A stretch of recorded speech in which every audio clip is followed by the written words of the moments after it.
Hey, we're here. We are. And the countdown worked. Hi, Selene. Hi, Sarah. How are you? I'm great. How are you? I'm very good. Very well. So hello to everyone watching and welcome to the first Feisty Menopause mini summit. It's called How to Rock 2021. Yay.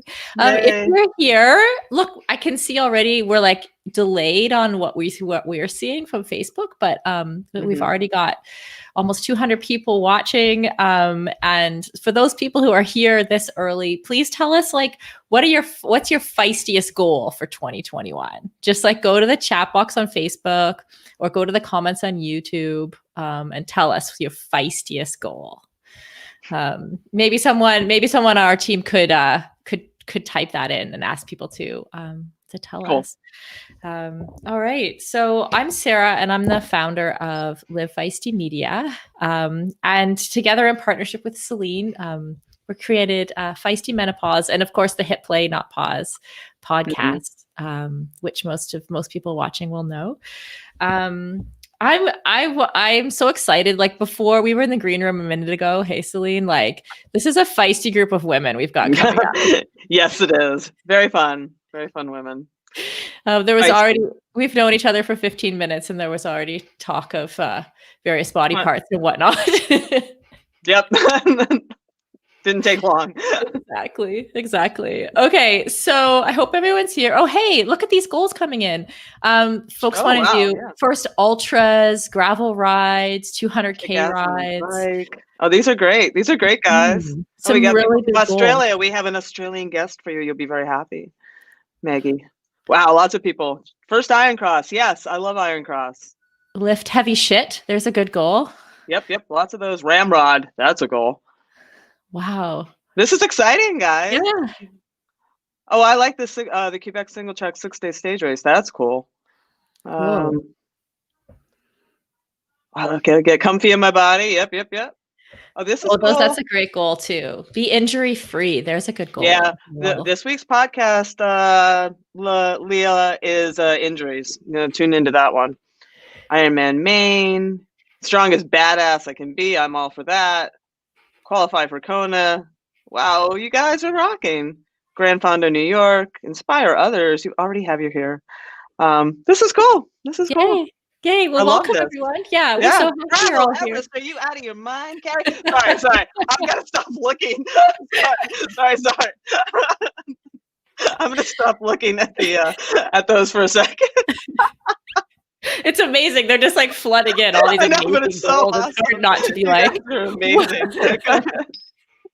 Okay, so for anyone who's new for us here at Feisty Menopause, I want to make sure we introduce our host Selene. She's a prolific author, a journalist. She's amazing at like taking scientific information from various sources and sort of whittling it down so that we can all use it to be helpful in our lives. I feel like that's Selene's superpower. And that is what I do. That has been my key to longevity in my writing career for sure. Yeah. Yeah, I've seen it in action. She was also the co-author of Roar with our friend Dr. Stacy Sims. And this conversation about menopause, like it started to come up. Well, obviously, it came up more last year when Dr. Stacy Sims started her Menopause for Athletes course, and we really started to see like there's a huge need for to get information to people, to active women. Active women. That's the key. There's plenty for. There's lots of Oprah level, and I don't mean that as a diss at all, but it's just true, right? There's plenty for the general population of women. But when I hit it, I was like, there is nothing for athletic, especially women. Like, it's a vacuum. So that's why I wanted to start the podcast. Honestly. Yeah, exactly. Pretty self-serving, but I'm glad you're all here. And we had this like amazing, I feel like we had this amazing moment last fall where like we were kind of thinking like, let's get this community get together and get people talking to each other and bring experts in and see what we can create at the same time that Selene was like, hey, I'd really like to do a podcast about this. So it was like, sometimes you like meet the right person or like the right people come together at the right time. I really feel that about this project. So me too. And there is another follow-up book to Roar coming up. So it'll be out this year sometime. COVID bumped it from spring probably to summer, but it's coming. I'm working feverishly. And it's about menopause too, right? it's for that audience. So, Right. it became really clear after we did Roar that one, I was not yet really in the throes of it when I wrote Roar, to be honest. And then people are like, oh, one chapter really wasn't enough. And then I hit like 48, 49. I'm like, you're all right. You are all correct. One chapter is not enough. We need a book. So yeah, that's coming. Yeah, I think we're all excited about it. Okay, so Selene, I'm going to leave you now. Okay. I don't. Okay. We have three amazing experts on the call who I can see waiting behind. Yeah, they're backstage. And I personally can't wait to hear from them. So Cool. I will leave it with you to introduce them. And thank you, everyone who's here in the room. Happy to see you. Thanks, Selene. All right. See you later.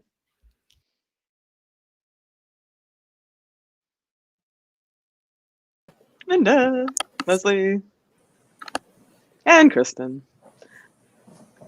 Hi guys, I'm very excited. This is I've done podcasts with Kristen, Joy Goals, and Leslie. Oh my goodness, what was the title of that podcast?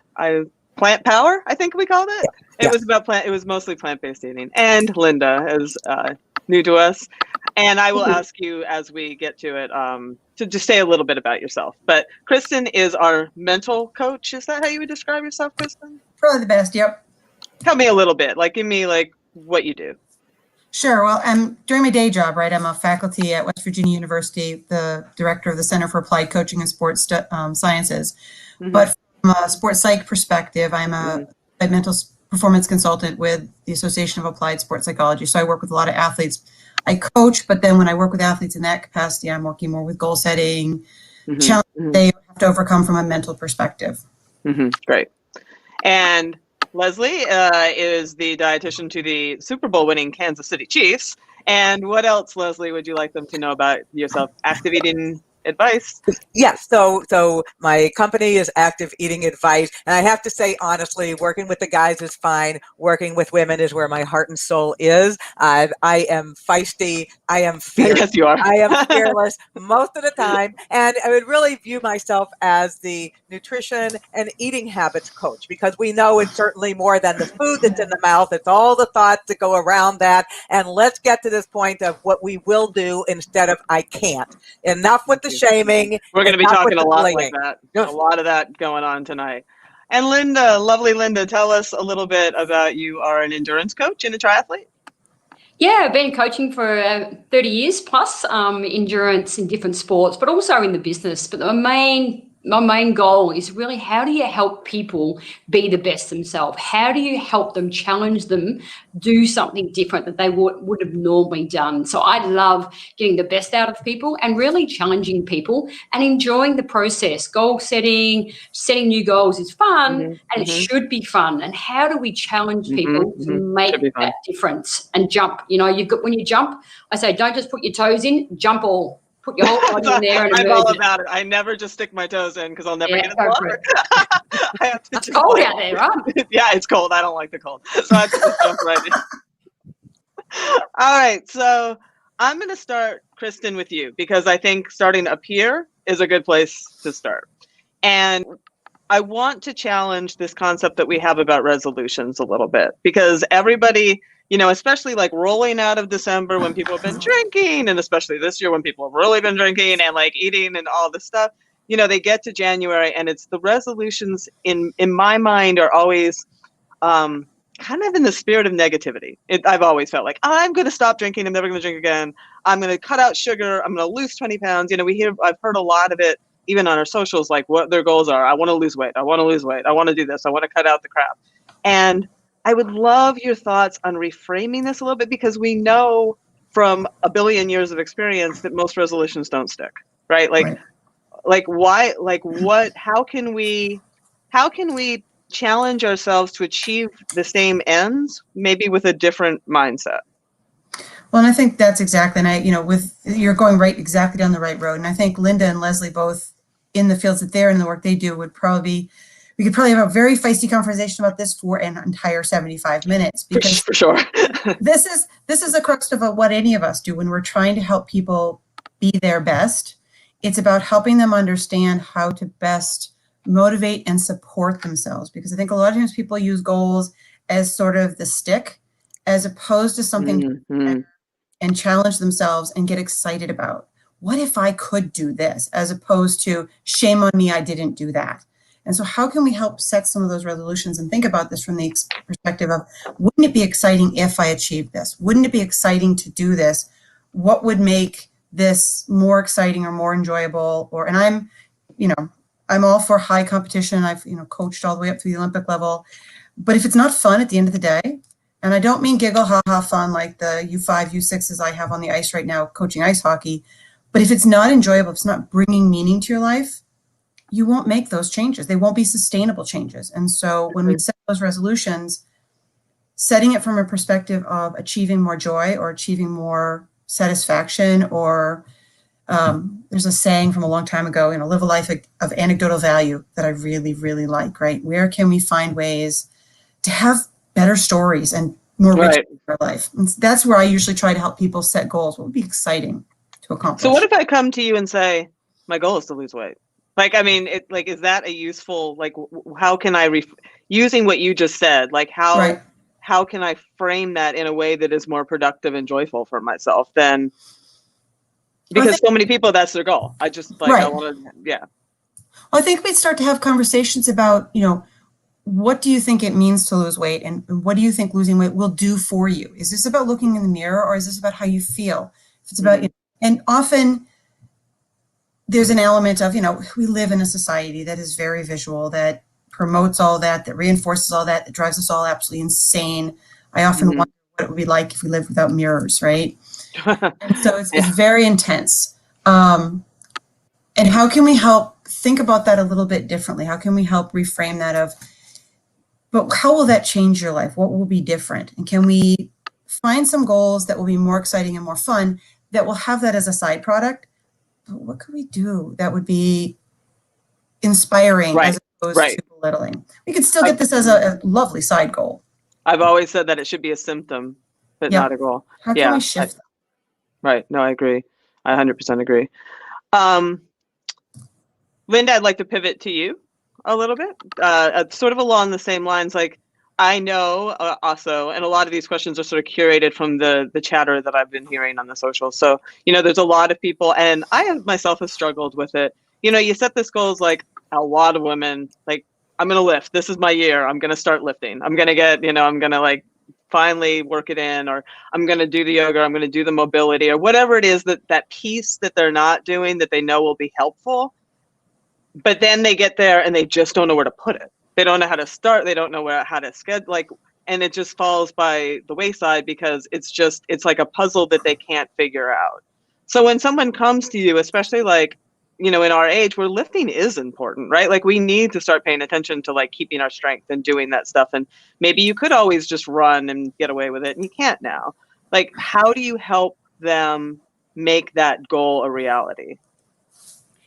Yeah, really good question. The first thing, it's got to be your goal. It's not just because I just found it, I just read it, someone told me. Generally, something happens and triggers something for you want to do it. You have to want it. It's got to be yours. If it's genuine, it's authentic, a goal becomes yours and you become attached to it, and you want to become attached to it. Then how do you've decided, okay, I'm attached to that goal, I'm going to start lifting. Then how do I get it in? If you've got a coach, have them engage with it. Bring them along with the journey. It's no longer swim, bike, run. It's swim, bike, run, strength and recovery. It must be all equal. And to a certain point, if you've got your coach assigning that into your training peaks or whatever methodology you use, it becomes part of your day.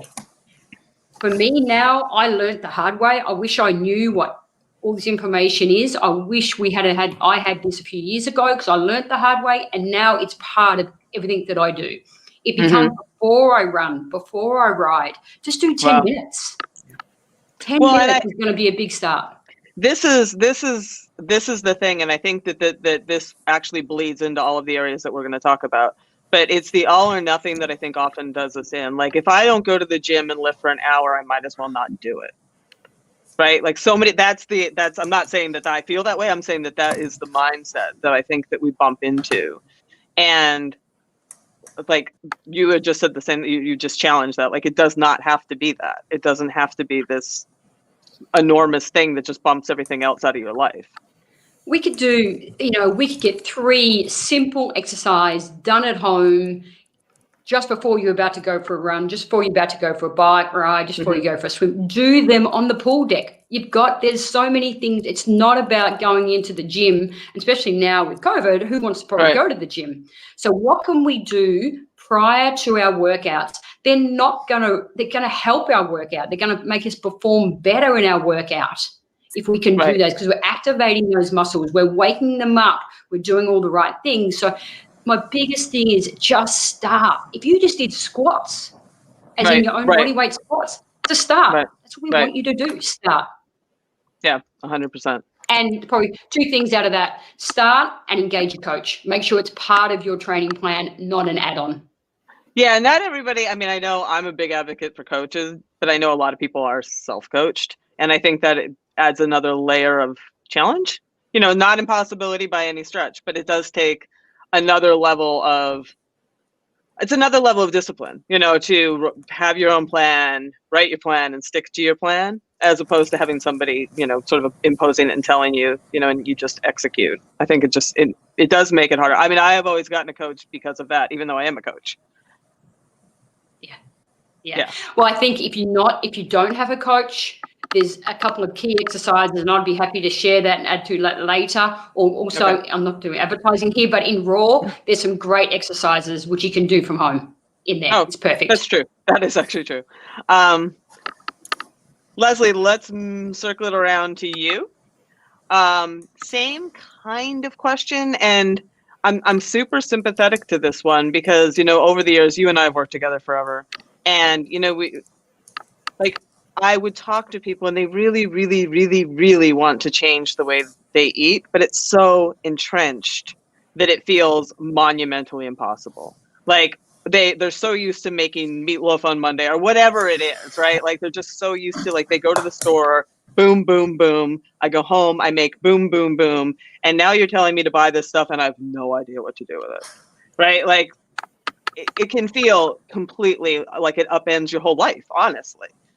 Certainly the hand to mouth activity is really easy. You put it in your mouth, you chew, you swallow, let's call it a day. But it's all the other things that really get in the way. That can be the obstacles or there can be the enablers. And one of the things that is critically important for everybody to realize is food is comfort. That is what it is supposed to be. There are other things we all do with our life that are uncomfortable, and that's fine. But that shouldn't extend to what it is that is in our bowl or plate or glass. Shouldn't do that. Secondly, is this focus of always, if I'm trying to make change B, then I have to change all of this about A, and it's what I take away. I can't, I shouldn't, I won't, bad me, blah, blah, blah, blah, blah, blah.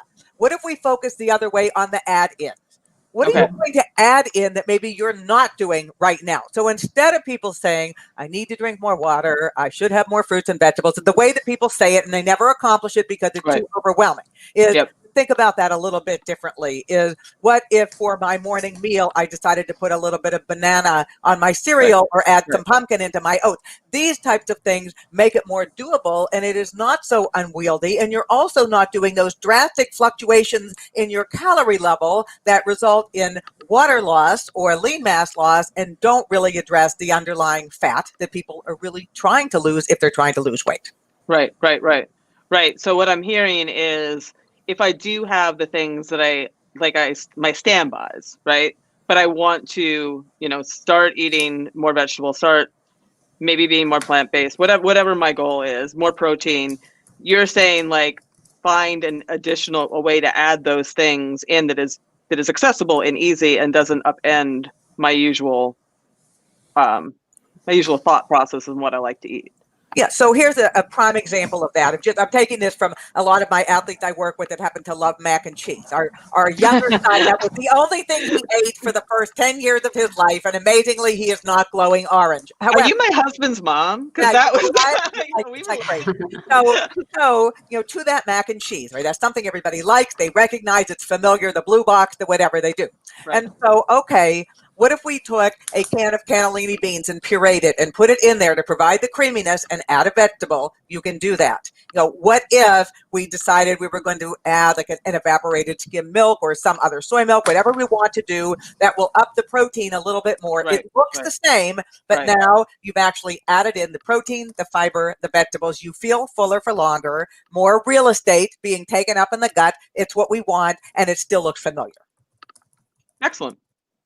Great tip. Okay, Kristen, I am going to circle back to you. I see a lot of, I haven't been watching all the questions coming in, but I do see some of them. We have a lot of people struggling with motivation because of our circumstances right now. How is a good way to self-motivate during these super uncertain times? Like maybe events are going to come back online. I mean, for sure, some are, but I think that everybody is still so, nothing is certain, and that makes it hard to motivate. Well, how do you set goals when you're not sure what the hell is happening? This is a conversation. Oh yeah, this is a conversation I've had with every single one of my master's and doctoral students right now. In this time, they're trying to figure it out, as well as all the athletes I either coach or consult with. It is sort of the topic du jour. How do you even start the year when there's no framework to the year that we're so used to and we've spent so long? And in some ways, folks that might be newer to this might be in a little bit better spot, because for some of us, goal setting and framing around our racing events has been pretty much how we've done things since, pretty much how I've done things since I was like 10. So it's a, really ingrained way to do things. And again, this is going to take a little bit of a mind shift. I mean, the first and foremost, it's okay. You got to back off and take the pressure off that it's okay. These are unusual times. This is strange. It is no fault of your own, and it's nothing to beat yourself up about if there's times and days where it's just a little harder. We were talking in the green room before about the events of the week, and wherever you sit on whatever scope, the unrest is distressing. It is emotional for a lot of people. It is, and you've got to acknowledge that and recognize that and give yourself permission. Yep. I also think it's really important that we're looking at this from a couple of opportunities. One is, and you and I talked about this before on the other podcast, making sure that you're working out is not always, having that goal and being driven toward is great, but sometimes it's okay to go out and just be and enjoy the workout and be a part of that, because there was something that you got into this in the first place, because there was something that spoke to you about it and it does something for you. Right. Tap into that and use that right now as part of your motivation, whether it be a nature walk or riding with somebody. And then there are ways to start to look for some things that might be off the grid, unusual challenges. The weirdest one I saw, not plugging anything here, but I saw the other day, you could plug in and pay money to self-report the miles you've done and get Sesame Street medallions. Why they chose Sesame Street, but there was one for every, and it had the little logo, so they were obviously working with them. But I was like, I don't know that would motivate me, but that's kind of an interesting approach. But find something that does excite you, and it may not be traditional. It may be non-traditional, and that's look for that creativity right now. Oddly, what motivated me recently, and I did it on my ride today, and I'm like, I'm so happy with this. This is going to stick. Is that I took my computer off my bike, and I like Strava, so let's be clear. I still recorded the ride. I like to see my stats later, but I took the computer off my bike. I just used my watch to record, and I just set other goals, like we're going to ride to that winery, we know where the goats are today, and just and I am looking around a whole lot more, and I'm enjoying the ride more, and it's joyful. And I was just like, that has brought joy back to, and I'm motivated to just have fun, in a way that I don't think I was, when things are breathing down your neck and you've got to hit certain metrics, sometimes the fun leaves. It's another kind of fun, but it's been really nice to rediscover, to your point, the original fun. Yeah. It's also a great time to experiment with some other things, whether it be messing around with the silly apps, trying some of those 7-minute workouts, just, you've got room, you've got permission, you've got time, as long as you're keeping moving. Yeah, it is a really good opportunity to do that. It's a great opportunity. Great point. Yeah. So then I'm going to circle back up to you. I've also seen before we got on, even like we asked people what their goals were, and there was a lot of injury-free people like are saying that's my goal, like to stay off the sideline. What are the biggest pitfalls as far as like people getting hurt, and are there strategies that they can implement in the new year to avoid them? Like, I think the first thing I would say is injury is not normal. Okay. And I think I don't accept injury as being normal for any athlete. I think you've got to work through the why, and you'll hear me say that quite often. Why is it happening, and how do you get a team around you to find the why? Now, there's so much research. I'm not a believer of online, trying to solve that through online and try and be a Dr. Google. Online. Yeah, I'm not a Dr. Google type person, because I think it just opens up all what could be.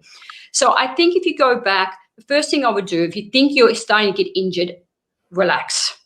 Going back to Kristen said before, we do have time now. We don't know what is ahead of us when that next race is. Some people may, but just relax and take time when you can. But relaxing, I mean by sleeping, nutrition, and I also mean doing something different. We can still keep our fitness does not drop that quickly. We can make it use strength or do what you can do. Stop thinking about what you can't do. So you might have an injured shoulder. Okay, swimming is off for a while. But guess what? You can run. Or guess what? You can do mobility. Guess what? You can. So look at things that you can do if an injury does come about, and how do you work through that? Now, where that's expert opinion, one thing I would say, please do not do doctor online or your friend, because my friend had the injury and it's coming from that idea. Get some expert advice. The first thing is focus on what you can do, not what you can't do. From an injury point of view, Exhibit A, a couple of years ago, we're going through menopause. If we are going through it, if you don't know if you are, and you're waking up with those aches and pains, that was the first sign that I had, and I didn't listen to that. I woke up every morning with aches in my ankles, aches in my knees, and I'd never had that before. And so, what is happening? Like, no. 3 months later, on comes that injury because I didn't listen to my body. We are really, really smart people. So let's make sure we give it the respect and give it the time that it needs. If we do come across an injury, okay, deal with it. It's all part of the journey. And then get that help, as I mentioned before. Allow your body to have ups and downs. I think too many people, especially this time of year, judge themselves too much, and probably both Kristen and Leslie's comments, is food, having rest, giving the mind some downtime makes a big difference when it comes around injuries. Yeah. We really need to relax and bring it back on. There must be peaks and troughs. There must be periodization going through our training, especially at this age now, my age at 51, there's got to be ups and downs. You can no longer just keep trucking on every day of the week. A good 2 day on, 1 day easy is really good, would be my advice. If you're looking, 47, 48, early 50s, give your body some time and respect. You want to give it so much. You want it to perform so much. Let it perform on the right days. It cannot perform every day. Lynda, you're breaking up a little bit on our end. You're a little hard to hear. I'm not sure. I just want to repeat some of what you said because I was hearing it. What she is saying as far as the injury is concerned is that you may be waking up because hormonal changes. You may be waking up achy and sore and all that stuff. That is part of the hormonal changes. And you really, instead of like pushing through a lot, you need to like give yourself time to warm up. And also, and I am discovering this a lot, and it works. Recovery days are training days, and at this time of life, you need those special training days called recovery days. It helps you hit those high notes. Like you can still hit those high notes in your training, but you can't if you keep just digging in and trying to like, I used to train every day. I used to train every day. I used to train every day. Well, I mean, things do change. And if you just work with yourself, you can still hit those very important peaks in your training, but then you really need to let it sink in. And your body just has a little longer sink in time but like respect that and give it to it. Have I represented that correctly there, Lynda, what you just said? Can you hear me? Yeah. Yes, absolutely. Excellent.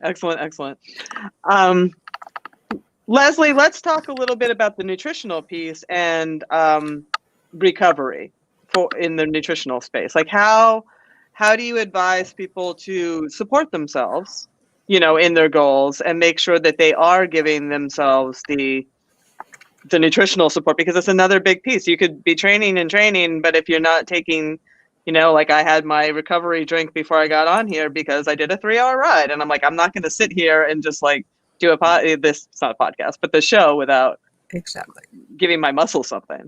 So if we think about the bout of activity, if it is training, if it is conditioning, or if it's competition, those are the things that are happening in the middle. And it's the parentheses on either side that are really important. What are we doing in terms of prepare? Is when it is that we consume something, both food as well as fluid, how much it is we consume, the quality of what we consume. The same thing is true on the back end. And I have a lot of women that say to me, well, I'm trying to multitask. Yes, I want to optimize my performance, but I want to lose 20 pounds. And I want to fit into a size 2 or, whatever the hell it is. And so the problem with that then is you shortchange your health and your performance because, well, I'll wait because I just burned this many calories. So why on earth would I want to put anything into my body afterward? That's sabotaging it. So Now it gets fired up. And so right there, we lose that window. So we're delaying that recovery. We're increasing the risk of injury because we've done that. We're increasing hunger. And then later on in the night, we eat our arm because it's like, oh my God, what was I thinking? And I mean, I'm really even looking in that period of time, it's restoration, renew, replenish, reset, repair. All of those things need to happen. It's not on the front end and not back end. Both of those things work together in synergy. Now, the one thing I will say is we also have people that say, all right, I've exercised and therefore that justifies half a cake or 18 slices of pizza or, a pitcher of beer and all the above. So, I really like the idea of thinking about it in phases. So what you do post-exercise is kind of thinking about it as a meal. Post-exercise, appetizer. What am I having right away that I can actually get down without it getting stuck in my esophagus to just start that recovery process? Then you shower, you do what you need to do, return text messages, and then later on, there's the entree. So it's kind of the gift that keeps on giving. Then you're not going to overconsume, but you're also not missing that window. And I'm sure people have heard this before, but I'll reiterate it because I say it all the time.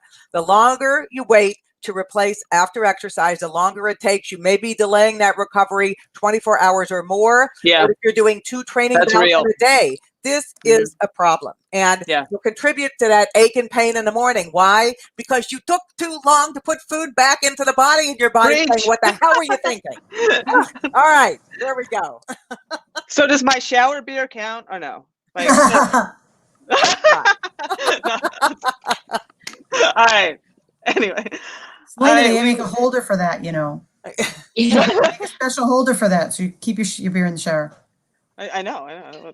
After I have my good thing, like whatever the good. Yes. Or just first and then the vodka. You have to do it the right way. Yes. Yeah. The right order. Okay, so Kristen, kind of harder question here for you. We have a lot of. None of us is marching towards a younger age, right? Like that is not a thing that we're doing. It's just not a fact. And it's how to set your goals without comparison is going to be my question, because it's, like at some point you are not going to be faster than your younger self. Like you can still be pretty good for yourself, but at some point, everybody hits it, men, women, I don't care who you are. You're going to hit that point where whatever your primary sport is, you're going to work really, really, really hard to maintain, or you're just not going to go up that hill as fast. You're not going to do. So how do you not get sad? How do you not get discouraged? How do you, we had this talk in Joy Goals a bit, sometimes you need to pivot away from your primary sport, right? And until that comparison sort of is gone. But I'd like to hear a little bit more thoughts on that. Well, yeah. How do you get excited about gold medals by attrition, right? Once I'm 100, I'll win them all. Pretty much. No, I think, we did talk about that before. I think there is a great value in stepping away, it depends again where you sort of sit with this. If you find yourself doing a lot of comparison and a lot of sadness and a lot of frustration, you may need to step away. And that may be going from road to gravel or mountain bike to, and finding something slightly different. I also think that there's something that we forget to do a lot, which is to look back and be really proud of what we accomplished for the space and the time we're in, because it's not only the fact that you were 20 and you did that, but you were 20 and unfettered by a lot of the stuff that you have to do now. I mean, I know my racing career in my 20s and even my early 30s, I didn't have a desk job yet.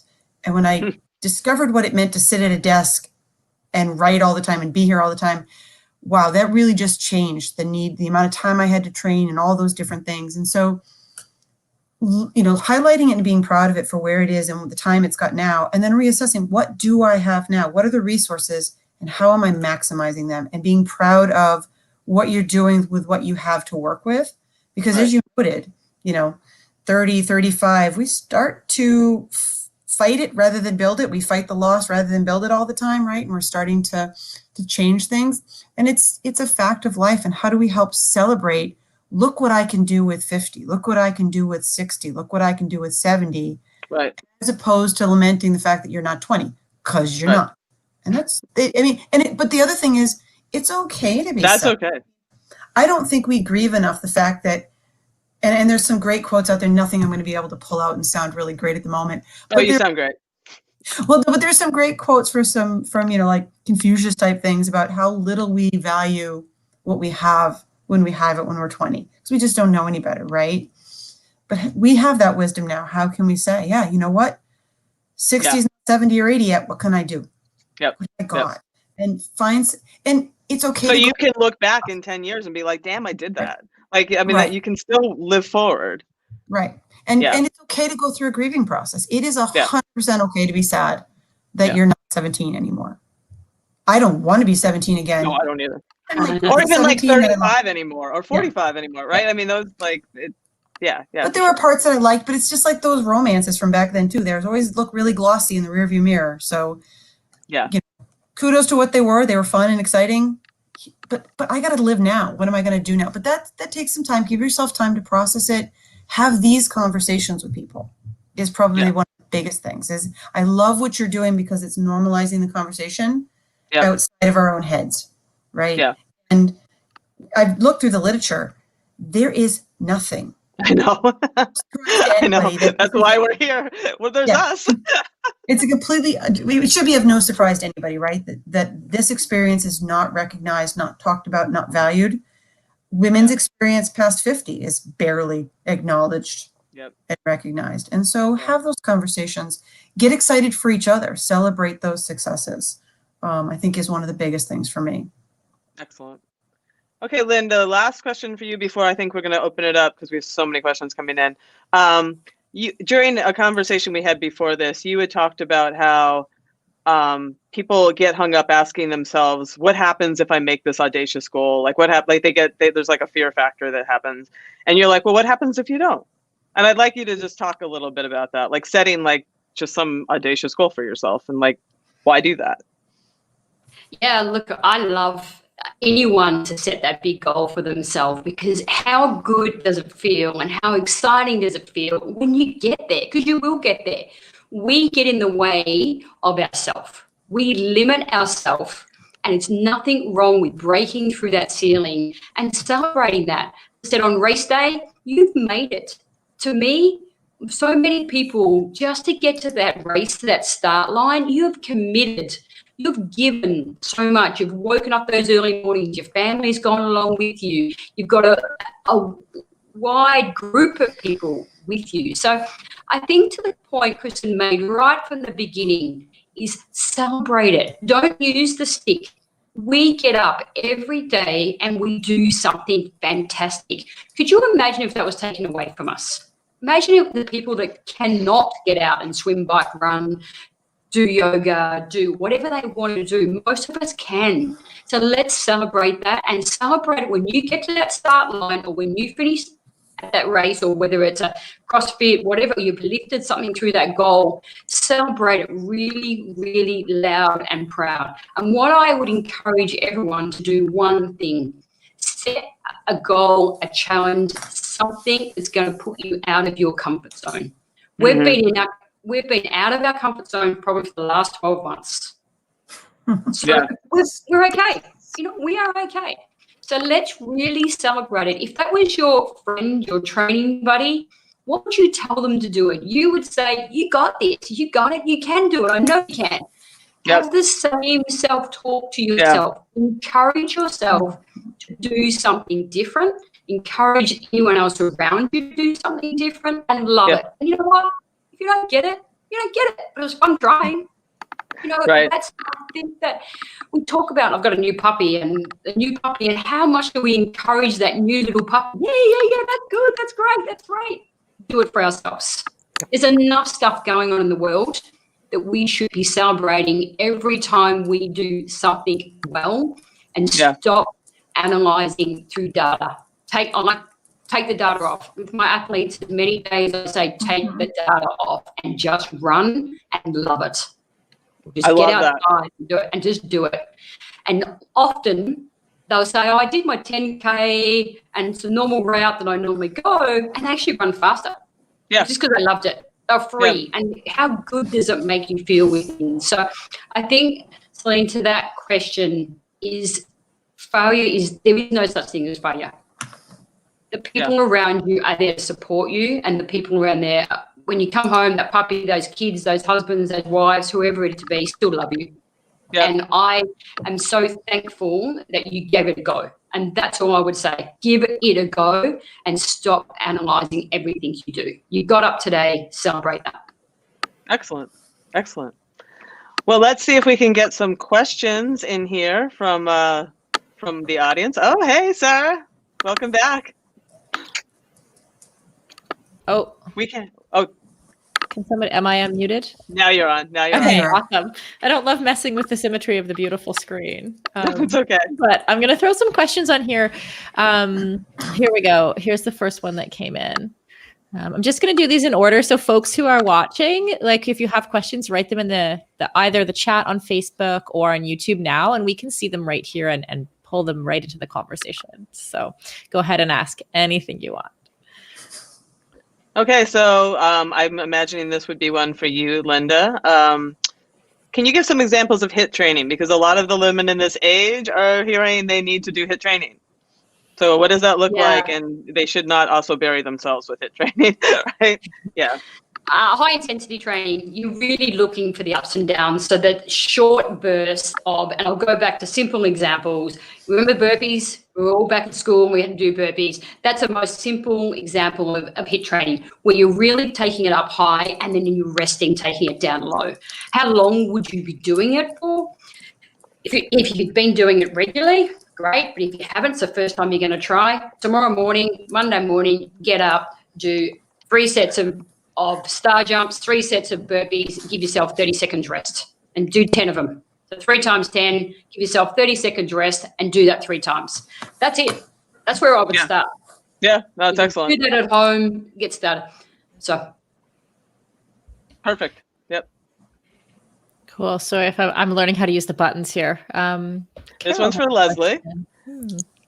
I'm interested in any info that can be shared about plant-based eating and protein requirements. So, we generally are telling people to hit like 25 to 30 grams a meal, Leslie. I don't know if that sounds about right to you. What does that look like in execution for these ladies? So, but let's start with the first part of that question, which is plant-based eating. And keep in mind that plant-based can be plant exclusive, but it doesn't need to be. It can be plant inclusive, so everybody doesn't have to take things with a face off their plate. It's up to you what you do. However, the majority of that plate is going to be plants. That means fruit, and it means vegetables, and it means nuts and seeds and beans and grains. All of those things are plant. So when we look at that recommendation of about 25 to 30 grams, and I think that that's really appropriate because we are trying to support our supporting structure. We want to retain the muscle we have as well as skeletal muscle bone. So one of the things, be aware that when you are swapping out and using more plants relative to animal sources of protein, you're going to have to eat more of those foods. They're good sources of protein, plants are, but you have to eat more of them. So a 3-ounce portion or smartphone-sized amount of poultry or meat or fish could be 1.5 cups of beans. That's not impossible, but it's more. So sometimes if you think, oh my God, I'm trying to lose weight. Oh my God, look at the size of my plate at the platter. And then we flip out because of it. But realize that when you eat more plants, you're also getting more fiber. So it's not calorically that it's just density wise. So really important to make sure that every meal we're trying to achieve that amount of protein as part of every meal, not just dinner, every single meal. So think about the definition of your plate right now, the composition of your plate right now, and maybe go more towards stir fries, soups, stews, salad, things that easily lend themselves to putting more plants on the plate and also very easily lend themselves to swapping out an animal protein source for a plant-based source. Excellent. Excellent. Excellent. Excellent. And I just want to like insert a little bit here. That we have 1 billion questions, and I love it that we're coming in. One of the things, and this is a little bit of a plug, but we are launching a membership, this Feisty Menopause membership, and this is why. Because there's so many questions, and it's so hard to get information. So we're sort of positing it as menopause coaching for active women, like just getting these answers, because we're all wandering in the wilderness here, and I have spent like the better part of a couple of years curating a lot of information.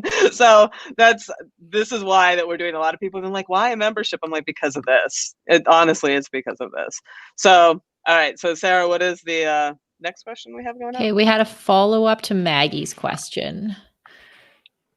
How to figure out a healthy recovery process. I'm not really sure what that means. I mean, I know for myself, well, I mean, we haven't talked much about trackers. I started using this Aura ring, and it keeps me honest, quite honestly. Like, I wake up and I look and I'm like, oh, my heart rate variability looks like I'm dead. So I guess I should try to like maybe take a recovery day today. And it really has helped me take that extra recovery day that maybe I wouldn't otherwise.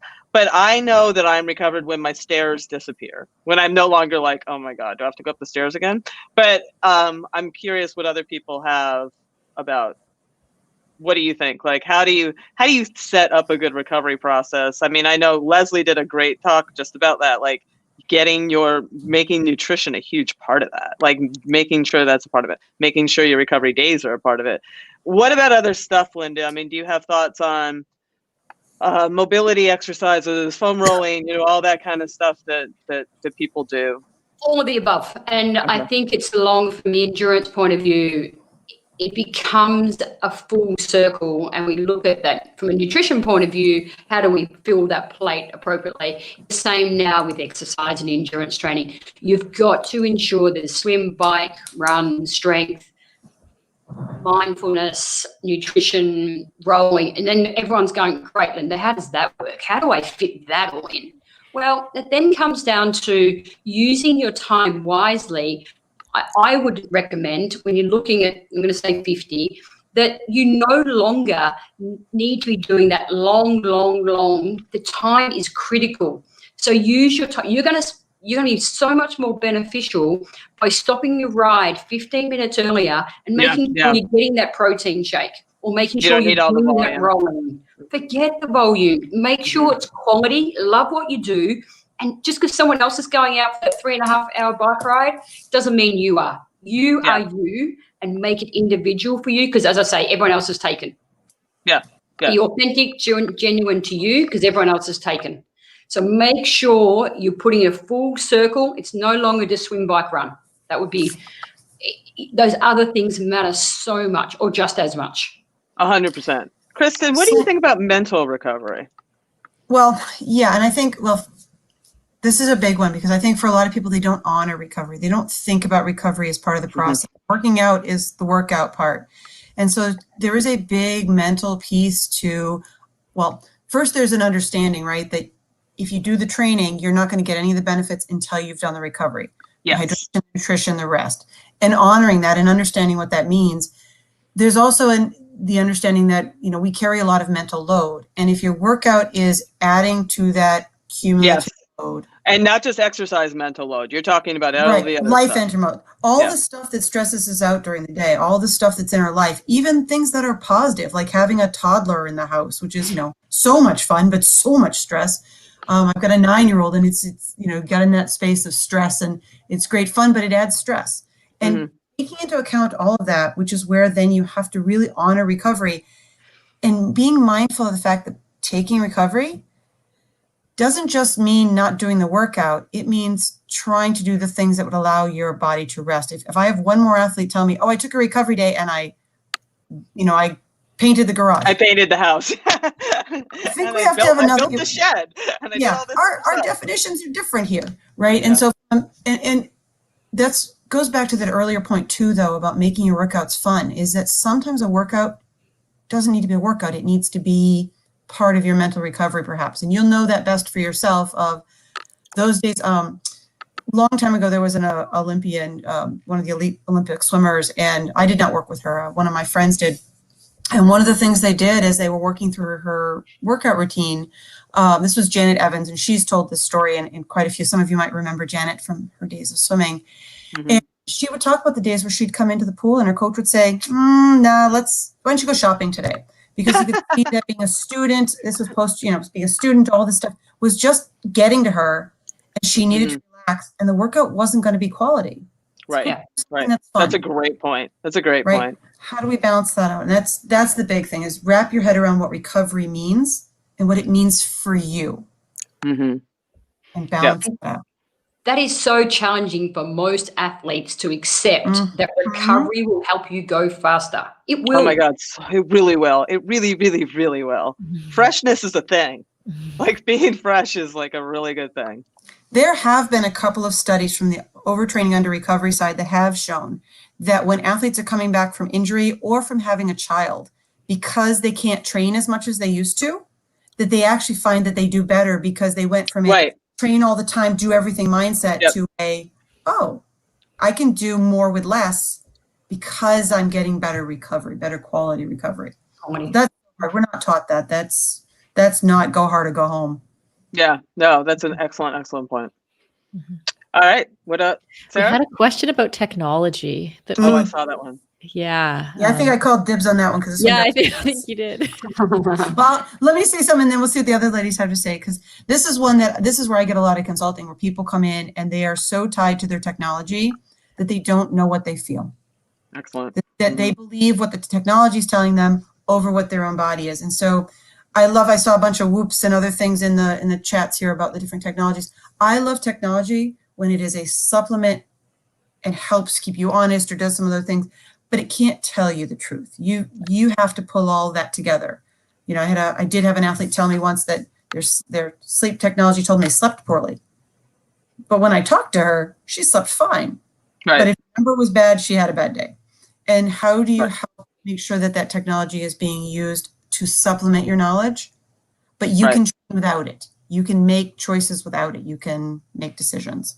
I wouldn't even look at it on race day. I because you don't sleep before a big race, right? Like I am not looking at that thing. It's going to tell me that I should just sit down, because I'm barely it can be counterproductive if it's not used wisely. Yeah. Well, and I'm right there with Lynda. I take it off, put it away, put tape over it, do whatever you need to do.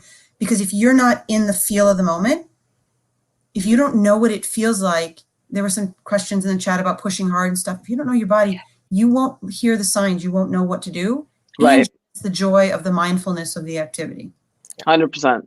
100%. There's nothing more important than you knowing your body. And when it comes to that day to perform of whatever sport it is, if you can perform and you can be that mindfulness and know what that body feels or that rate or that pace or whatever it is, without this is just to add and really to help a coach if you're working with a coach and keep you in line. It's really not the number one. The number one thing is here and how you feel.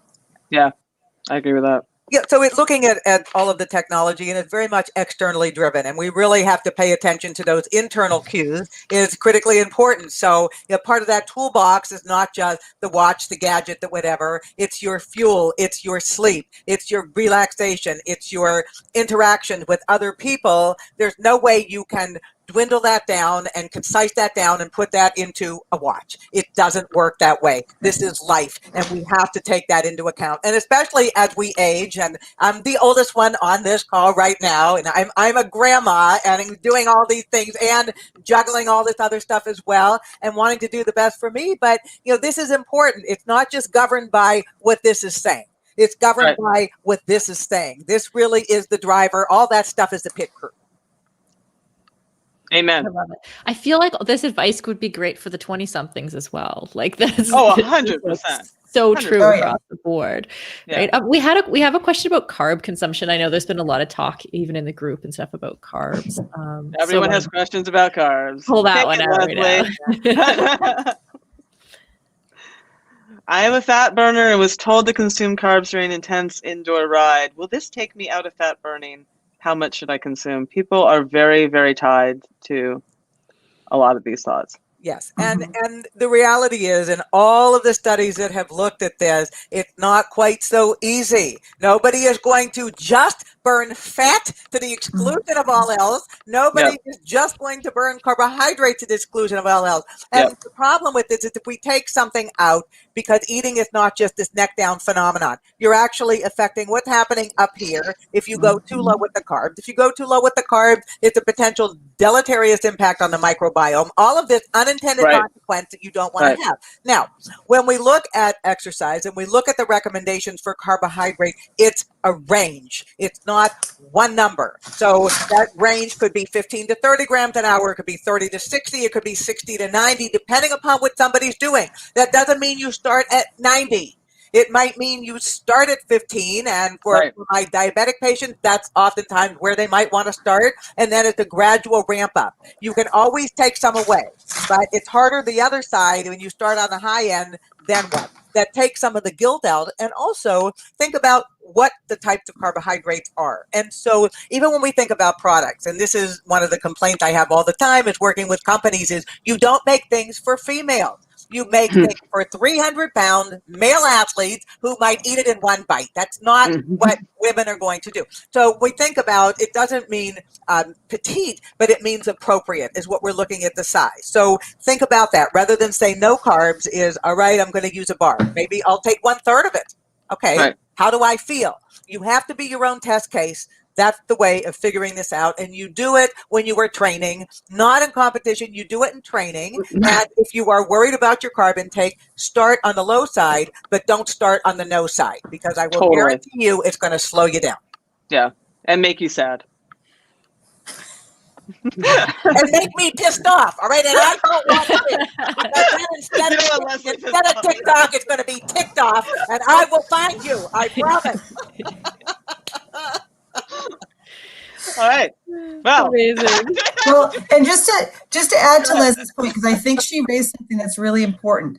The research is important, but the research is limited. Not only is it small science with small samples and often college student populations. Very often. We don't know. I mean, just like we have so little pediatric exercise physiology knowledge of how to truly train children through stages of development, we know so little about training adult men or women through the changes of the body and the physiology and all that. And then we look at all our nutrition studies, and a lot of them are done with what I call Gen Pop, right? The general population, not with people who are on the higher scale of activity. And so that idea of being your own sample of one, being your own self-study, keeping information and ideas, but being okay with that and not beating yourself up because it's not working, right? Because even our doctors, I mean, someone asked a chat over here about, I saw something about this. I get asked all the time, when are you going to stop doing this stuff? Why would I do? But even medical professionals ask those questions. Why do you still do this? Yeah. Well, if you don't get it, you don't get it. But there's nothing that says we shouldn't be, and everything that says we should, and so limited data. Yeah. Such limited data. Yeah. Yeah. Great point. Okay. I think we have time for a couple more questions. Okay. I'm going to pick out some that are like more general that will affect the most people. So I'll try to curate these as best I can. I know we have a lot coming in. We do have a lot coming in. A question from Joanne here about structuring a training program. how would you structure a training program for 50+ aged women versus younger athletes? And I'm sure we're going to hear recovery again and less volume again. Looking for feedback to give to your coach. This is a thing, Lynda, and I'd like actually you to talk to that too. I have gotten so many DMs about how can I find a coach that knows how to work with me, with a woman who's in menopause, and it's a thing. It's hard. Yeah, Joanne, really, really good question. I'll summarize first. I'm going to start with a summary. We need to have high intensity training and we need to have recovery. Yep. How does that work? So the days where we just go out and we just go for rides or runs or walks or whatever we do as exercise, I'm not going to put it into a triathlon basket, whatever we do, right. We need to make sure there's structure. Second to that, I know it's hard and we think, oh, we're getting a little bit older, therefore I can't do the high intensity. Yeah, you can. You've got to do the high intensity. But when you are performing at that high intensity, really drop it back as well. So you're going to do the high and the low. And make that low. And that's challenging. Telling us all to slow down, that is hard because all we want to do is go faster. And our coach is saying, or whoever's saying, slow down. So how can you do that? I really work through a 2-in-1. So I've got a couple of athletes that are in older age, guys and girls, and I work for a 2-in-1. A 2-in-1, 2 days, and I give them some really hard stuff. And they say to me, Lynda, I don't know if I can do that. That's okay. Let's give it a go. Yep. I need to know where their point is, their ceiling is. And, after 2 or 3 weeks of it, they get it. And you see that performance. You see them growing. So I work 2-in-1 weeks and 2-in-1 days. The 2 hard, 1 easy. Doesn't always mean easy. So some people it's a day off. It depends what's happening in their life. So some people it's just easy. And whatever that easy. Now, if they can't do that easy well, they then get a day off. Now, they don't want the day off. So I say, if you can't stay in your zone 2, heart rate or threshold, whichever way you're working, perceived effort, guess what? It's a day off because I can't trust you. So it really comes to that point where you have to do the easy. So 2-in-1 is big, high intensity, change. Don't be, in Australia we say tumbleweed, but I'm going to say don't just go with the flow. Don't just follow someone else's training plan because they're doing it. So that's the first part of the question. The second part of the question is how do you give this feedback to your coach, or if you're selecting a coach, what do you look for and how do you go through that? Ask them. Ask them what courses they do, or ask them what education they do. Ask them their theory of how they go about training someone at your age, and whether that's a 20-year-old, 30, 40, 50, 60, whatever. Ask them how they do that. And is there any difference? There is a difference and there should be a difference. So ask them. Before we leave this question, just because I see a bunch of stuff popping up, and I know that this is something that comes up a lot with our audience. A lot of them are CrossFitters, and I have nothing against CrossFit, but one of the problems I see with CrossFit is it's overdone. Like they go in every day and just hammer. So what do you talk to people in this bracket? Like, what does that look like? Because when you get in there, like you're not going to go easy. You're not going to go to CrossFit and go easy. Those two things do not exist together. Yeah. I think depending on the type of person you are and in that group environment, go in there and hammer yourself for 2 days and then don't go for the third day. That's just discipline. If you want to see the best in you, if you're comparing yourself to 20 and 30-year-olds, that's probably, forget the comparison. You are individual, personalize that, stay with the 2-in-1. Go for 2 days, hammer yourself. Love it. And then that other day, go for a walk. I'm not saying don't do anything. Just go for a walk. Move. Yeah. Walk. Yeah. You were going to say something, Krista? Sorry. Selene, I wanted to add something to that too, because I think sometimes when you're having this conversation, if you're working with a coach and you can't talk, if you're a female athlete and you can't talk about your menstrual cycle, if you can't talk about what's going on, you're not with the right person. And I don't mean that in any disrespectful way. No, it's true. This is a critical factor, even for my younger female athletes. If you can't talk about these things, because it does affect. I mean, again, there's very little research on even menstruation and training impact. It's not. And some of these perimenopausal women have like crime scene level periods at this point, right? Like it's all over the place. So I mean, it's true. Yeah, like the periods get really crazy. It will affect your sleep, and it's not going to be like it's not like it turns on and off, right? These are dimmer switches of experiences that are going to be influenced by your nutrition, all these things. And so training is constantly going to be dialing in and changing stuff. Yeah. You've got to be able to say, yeah, my hot flashes are bad. And if that makes somebody blush, we got to, we may have to change this up a little bit. And that's just so guys and girls. I think on that, guys and girls, if it's a guy coach, male, 100%. female, athlete, doesn't matter. There's many males out there that are well educated in this place. And I just want to put us in the female pot here. There's many males that are well educated.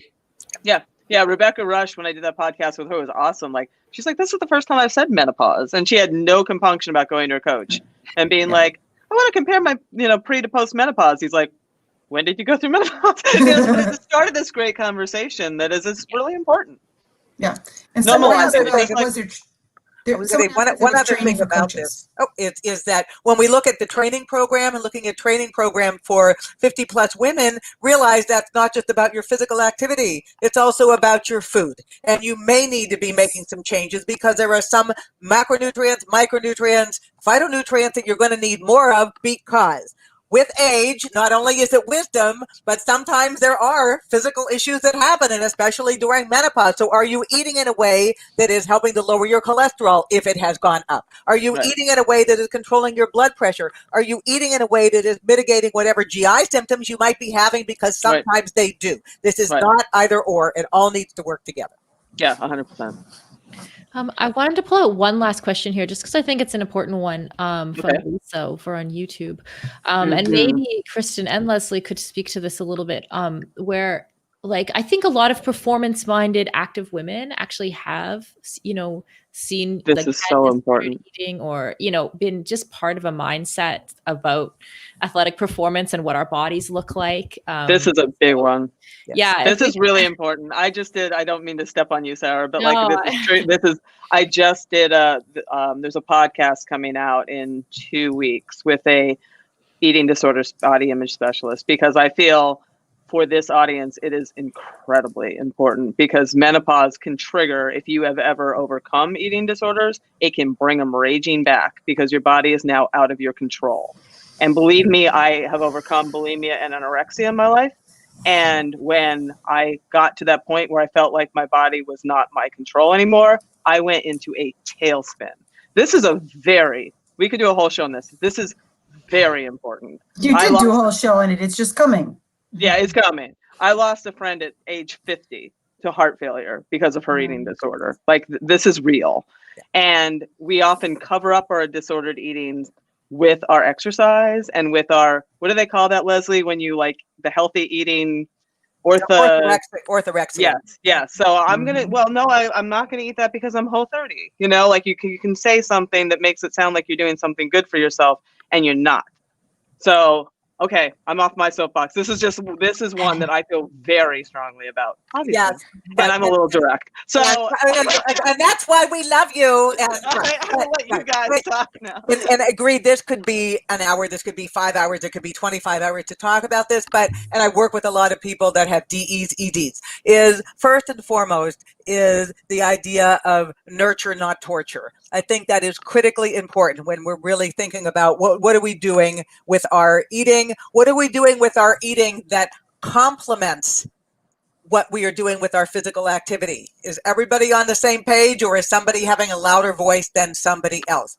It's the idea of improve, and we can use that however it is we want to. Is improving with age, like fine wine. Okay, sure, we can do that, but it's improving relative to ourselves. It is maybe finding some cues that are not externally focused. If you don't want to look in the mirror, cover the fucking mirrors in your house. Do something with that. You don't have to look at them. You don't. Take the tags out of the clothes. Do those types of things so it's not right there in your face. It is so critically important to do this. And also just this idea of what can I do? What can I do right now? What am I willing to do right now? What is really sitting with me comfortably inside instead of making me feel so freaking miserable that I don't have the energy to get out there and train and I just want to collapse in a corner? And that's the abridged version of it. But this is certainly a huge, huge area. Everybody listening today, please, we've got to take care of ourselves. And I'm going to tell you what, at the end of the day, nobody is going to eat for you. Nobody is going to train for you. Nobody else is going to sleep for you. They can't. So deriving what it is that we can from our eating plan, not what we shouldn't and won't. Do you have thoughts, Kristen? Yeah, no, I think Leslie's hit. Well, first of all, I'm really glad that you're the one that dropped the bomb, not me, because it's usually what I do. So I'm I've like, been really good up to this point. I knew it was going to come out. I was holding it in as long No, I love it. I love it because I'm usually the one who gets in trouble for it. I'm thrilled. Well, but I think that passion is just so important, and I think that this idea of, especially for those who have journeyed through and been longtime athletes up through, there is such that important thing of and you mentioned this earlier, Senator, the baggage we bring with us, all the things that are back behind, they don't go away. You're not done with that. It's still part of you. You know, those issues that you've had, those concerns, all those things.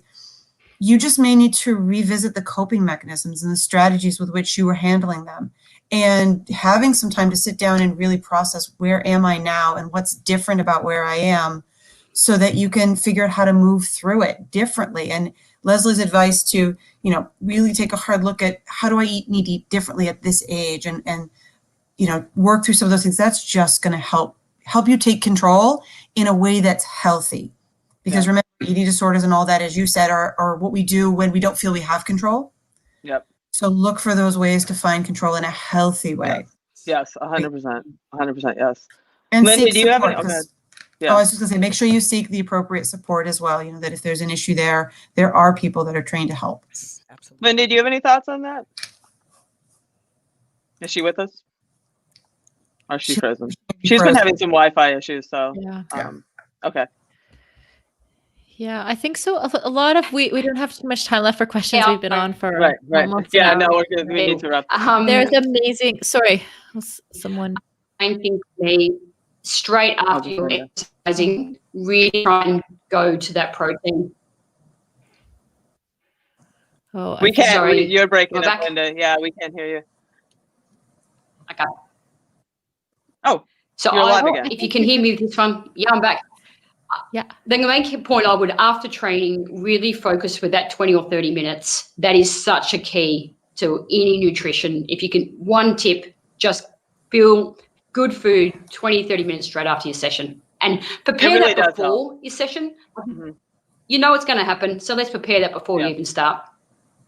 It really does help. It gets you in a better psychological place, so then you don't find yourself, like Leslie said, like you're sort of in that punishment phase, like, oh, I'm not going to eat because I want to lose weight or whatever that is. But it always backfires, right? It always backfires. It's so much better to, your body is primed for it. That's when you want to feed your body, and it just puts you in a better space the whole time. 100%. Yeah. Amazing. All right. Okay, well, I think Selene and I are going to stick around and talk a little bit about a membership program that we have just launched. Right, that answers a lot of these questions. Exactly. So we can see clearly, there's a need, and there's also the need to for Selene to be out doing the work, finding the answers to all these questions. And so before we go, can our guests let everyone know where to find them? Because I think if folks have more questions, for a coach or looking for someone to work with, what's the best way to contact each of you? Go ahead, Leslie. You have a football game. That's right. My website is activeeatingadvice.com, and you can find me on social media. Instagram, it's at BONCILJ, Facebook, Leslie Bonci, and Twitter at Leslie Bonci. Follow me. I promise I will follow you back, and reach out, please. This is what I love to do, spending my time with fierce, fab females. Thanks, everybody. Thank you, Leslie. Thanks so much for being here. You can find me. I coach through Peaks Coaching Group, so I'm on their site for the coaching side, but it's often easier to get me through my academic setting, which is at West Virginia University in the Center for Applied Coaching and Sports Sciences. I'm on Twitter at Dr. D Coach Science. Excellent. And Lynda, are you there with us? Okay. Yeah, I'm back. So I just returned back from Singapore and Australia, but the best place to get me is direct message me on Facebook. And really for me,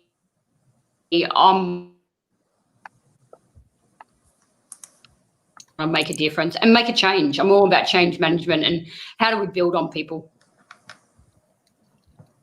Excellent. And this has all been recorded and it's going to live on our site. So we'll put your contact information there for people who might not have gotten it. Awesome. Thanks. Great. Well, thank you to all of our panelists. Thank you guys so much. Thank You are you so so amazing. much. Yeah. So Selene, I'll keep you for a minute. Okay. Yeah, so tell us a little bit about this membership program that we launched. We wanted to create like a community space for folks, and at a super cheap, like affordable price point. So tell us like what's involved in this membership. Yeah, so it's like I said before, it's very much like menopause coaching for active women because, we started a lot of social media channels and I have the podcast and all that, but there's been like an avalanche, like we can see here, there's an avalanche of questions, like so many people, because there's not much information out there. It's hard to find coaches. There's not much in the literature, so I spend a lot of time talking to the women like we've just seen. And it's a place where you can get that information to help your performance at this time of life. And it's also, we have a Slack workspace so we can interact with each other. I can answer questions as they come up. I can curate questions. Like everybody often has the same questions, right? Like, how many times do I do HIIT? How many blah, blah, blah. So we can like actually just have information that lives there that you can access. And then every month has a theme. Like this month is weight, body composition. So you'll find like, what is going on? I'll always tell you the science, what's behind it, a little bit of self-assessment and what to do, and then we'll have a live session with an expert every month that will also be recorded. Amazing. So if people sign up, what happens first? Like, do they, do you need a lot of like technological skills to get into this thing? Oh God, no. No. I mean, it's feistymenopause.com. That's where you can find all that stuff. And then Slack is a workspace app, super easy to use. Like we didn't go with Facebook because Facebook is problematic. Not everybody likes it. And it's hard to organize stuff on Facebook in a way that makes sense. Like in Slack, I can have symptoms, weight, like all that kind of stuff. There can be a separate channel for each thing that you would be looking for to engage some conversation on. Right. And so like the stuff we're doing right now, like this summit, the podcast, the Facebook page, like all of that stays free, right? Oh yeah. I know people kind of like, they got all over me. Like they were really worried that the podcast was going to go away and the hit play not pause pages. None of that is going away. This is just like I'm saying, it's just like if you were to hire a coaching service, it's an extra thing that lives there. Everything that you have now is staying. Right. So if folks are still watching and you have questions about our membership program or how it might work for you or what the value is, like, please just ask the questions now as we go along. I can see we have, who is it? Oh, Kirby. Hi. She said she's so excited. She's already signed up and the value is already paying off. Thank you. Yeah. I'm working really hard. I can tell you I'm working really Selene is working really hard on this. There's already there's information already in there, right? So when you go in, there's about adaptogens, about menopausal hormone therapy, about all that other stuff. That stuff lives there. That's the first stuff you can come into. And then each month there will be more content as we, explore these different themes. Right. And so how do people sign up? feistymenopause.com. There's a little sign up. And we're having like a special deal right now, right? That I believe ends on Monday. What day of the week is it? The 10th. So on Monday, the 11th. Right. It is Sunday. It is Sunday. Don't ask me too many difficult questions about days. So we're having a sale on the membership that's $25 per month for now. That's going to last for another 24 hours. So if folks and then it goes up to 29. It doesn't go into any other astronomical area. Right. And you can also for $2.99 just get an annual. Then I think it's closer to $25 per month. Don't make me do math things in my head, but you can also just do an annual membership, I believe. Right, which is a little cheaper, I think, than the $29 per month. Oh, yay! Lots of people have already found amazing value. And thank you to the people. I want Selene to be able to keep creating great content. Thank you. If I know a lot of people were sad, and I get it. Like there were some people like, I lost my job, I can't afford this right now, and it kind of is crushing because I'm a very sensitive person. But like, I'm devoting a lot of my time to this. I'm like, the podcast takes time, this takes time. And it's there's a reason, again, that I stepped into this space. It's because this information is really, really, really important, and it's really hard to find. And I would, if I was a millionaire, I would just like start a whole thing for free, but I'm not, so like, this is a way to support all the other work that we do, and like to keep growing this and build this community. And it's, there's a lot of value to it. Yeah, it helps run the whole machine, like the direct podcast and all the free stuff, as well as like, so someone, Sue asked, will there be much on post-menopause? There will be. It's funny because I worry sometimes there's not enough on perimenopause, because really what you start doing as you go into menopause, you just keep continuing in that journey. I want to make sure I keep talking to the women who are still having their periods, quite frankly, because there's a lot of that stuff that, my God, like I have these periods and I don't know what to do. Like I want to make sure that we continue to talk to them, but we are talking to everyone. And I do recognize that we already in the membership have a lot of women, which is amazing, in their, mid 60s, definitely. And so there will definitely, I'm always mindful of who is in the room. So definitely I will not leave anybody out of the conversation. And my understanding, like from when we talked to Stacy a few months ago too, is that a lot of the hormone information is applicable kind of across the board, right? So and even if variations, even if people are going the menopausal hormone route, which is a whole discussion we could have on itself, that still is relevant for a 10-year span. That's still like within whenever you actually hit that menopause and point in time, because everybody knows menopause is one point in time. And if you're like me, you don't know because you don't track. And you think like, I guess it's been a year, but it really is just, it's 12 months from the time you can get hormone tests and stuff to check. But it's really just working with all of this information is about what to do once your hormones start doing this crazy thing and then flatlining.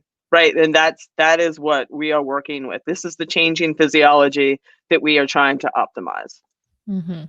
Yeah. Okay. There's another good question here. Oh, Judy, she said she's already signed up and is asking how she accesses the membership. At feistymenopause.com, she should be able to log in. It is not actually open yet. We just put all of January in there. So it goes live tomorrow, I believe. Right. So that's actually an excellent point, especially for those who got in on the pre-sale who may still be. Right. They can be on the Slack and doing all that, but the actual thing is not like there's content behind that wall there. But like tomorrow, once you sign in, I don't know what time that's going to happen, Eastern, Pacific, whatever, but it will launch officially and open tomorrow. Yeah, and you're hosting a monthly expert, right? Starting in January. So, so with themes and conversations. So everyone who's already in there can know that like they've seen everything that's in there. They've joined. A lot of folks have joined the community group on Slack. Right. They can also know that they're going to get they're going to have like live conversations too every month. Yeah. Yeah. Erin Carson will be our first. She's the EC Fit coach. I love Erin. So she'll be all that. Yeah, I love her too. But she can answer because there's so many questions about training. So many feisty, straight talking women. Okay. Catherine says, thanks for keeping the costs low. Love this. It's worth investing in ourselves. I think that's. Yes, it is. Selene, is there anything else you'd like to add before we go? I'm completely tapped out. I give a lot of energy and then I go. Boom. So right. No. Yeah, we're all going for a glass of wine now, right? We hang up. Okay, well, thank you so much. Thank you again to our panelists who I can still see are in the green room. Maybe they want to come back on and wave goodbye with us. If Lindsay can put them back on. Oh, look at that. I think I'm the only here. Oh, there we go. There's Lynda. Yay. Okay, well, thank you so much for everyone who joined us. Thanks for watching. Thank you, everybody. Thank you very much. And don't forget to sign up for the membership at feistymenopause.com for $25 before tomorrow. And we'll see you all there. Awesome. Thanks, guys. Happy New Year.